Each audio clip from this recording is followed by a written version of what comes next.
Hello, Jay Hamilton here at the ALEC annual meeting, Austin, Texas, with Caprice Young, who is the National Superintendent of Learn for Life. Thank you. Learn for Life is something that sounds great. You know? It is great.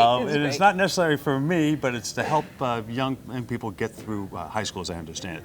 Yeah. Explain your mission. Well, so our mission is to make sure that every student that wants to graduate from high school and go on to college or career has the opportunity to do it. And especially for the kids who need to change their story, because almost all of our students are dropouts, or rather former dropouts.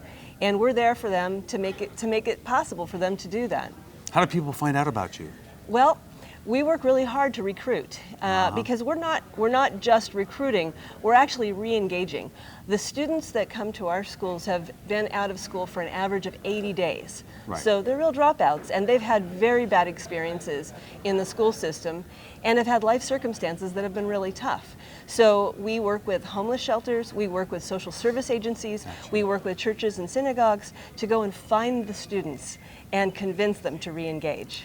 And are you part of the education voucher system so that vouchers can help support whatever the costs are of the student learning? Or how's that work? Yeah, so we haven't been so far. However, we'd agree with the fundamental principle that parents and students should have the choice of where they want to go to school, and that a public education is an education that's in the public interest. And we believe that making sure that our dropout youth are able to get back in, and however we can get them back into school and through school, we're in favor of. Not everyone fits into the high school that may be in their jurisdiction, correct? So this is part of trying to get to the student wherever they may be in their life and to sort of shape a program that will get them through. Because 4 years, maybe 6 years, maybe longer, at least get them back into the educational system. Yeah, well, and our students have really faced serious traumatic events in their lives. A lot of our students have had parents deported, and so we have 17-year-olds that are raising their 3 or 4 brothers and sisters, so they have to work full time. We have students that have been physically abused. We have students that have been involved in the criminal justice system. We have kids who are pregnant or parenting. In fact, 3,000 of our kids are pregnant or parenting, and we go out of our way to support those students. The whole focus of our program is to remove every single barrier to learning that exists. So, for example, if a young woman says to us, "Oh, I can't come to school because I've just given birth and I have no childcare," we say, "Bring the kid." And when she brings her baby to school, then we're able to help her also get early medical care for the kid, and that's so important, right? I mean, if we can catch the students when they're pregnant and get them good prenatal care, then they have a shot at having a healthy child, and at the same time, making sure that they graduate from high school and can have a strong future for their family as well. That's really exciting stuff. Competency-based learning is part of this, is it not? Yeah, competency-based learning is really important because one of the big reasons why our students dropped out of school or got pushed out of school is because they really can't go 8 to 3.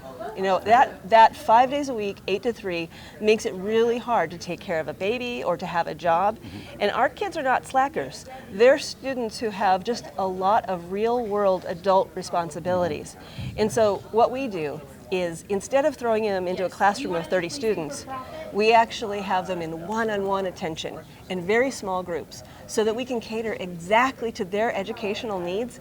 And believe me, if you're a 17-year-old, which is the average age that students join us, and you're only reading at the 5th grade level, you really need one-on-one attention with a highly qualified teacher to help you catch up. So our students are doing that. They're catching up and they're graduating. That's exciting. Your message here, you're at ALEC, which is a membership-based organization with state legislators. Right. Your message as you run to a state legislator or attend some of these meetings has been what? What are you here for? Yeah, you know, our main message is that the traditional regulations that cover the normal K-12 situations don't work for our kids. Our kids can't go to school 5 days a week. Our kids won't do well in a full classroom situation. And so here at ALEC, we're letting people know that we need the regulatory flexibility to do what our kids need so that they can be successful. Let me just throw a figure at you, right? So there are 4.5 million young people between the ages of 16 and 24 in the United States who didn't graduate from high school, who aren't in school, and who don't have a job. Those are our kids. Right, and they're the ones you need to get get back into the cycle of learning, Right. to get skills, to get good jobs, to That's be right. productive citizens. That's right, and we have wonderful partnerships with businesses like UPS, Right. where the students take a CTE course, which is a career technical education course, Right. with us, called Global Logistics. And after they get certified in Global Logistics, UPS will hire them on the spot. And the nice thing about Wow. working with a company like that is, hey, this is a next generation education. It's going to be a company and a field that's growing. Right. The students may be starting at $13 or $14 an hour, but they're able to make over six figures Well, if they work hard. if you're a driver, Yeah. you're supporting a family. You're making it, so to Right. speak. Well, and UPS doesn't just hire our kids and turn them Right. into drivers. They hire our kids, and they will spend up to $25,000 over 5 years to put them through college, at the same time as giving them a job. That's exciting. So those kinds of partnerships are the kinds Right. of things that ALEC supports and promotes. The idea that it really does take a village to educate kids, and that means that businesses are involved, and government is involved, and community organizations are involved, and faith groups are involved. Great. And of course, that we have the regulatory flexibility to do what's going to make our kids successful. Well, thank you for being here. Caprice Young, National Superintendent at Learn for Life. Learn for Life. Best of luck to you. Thank you.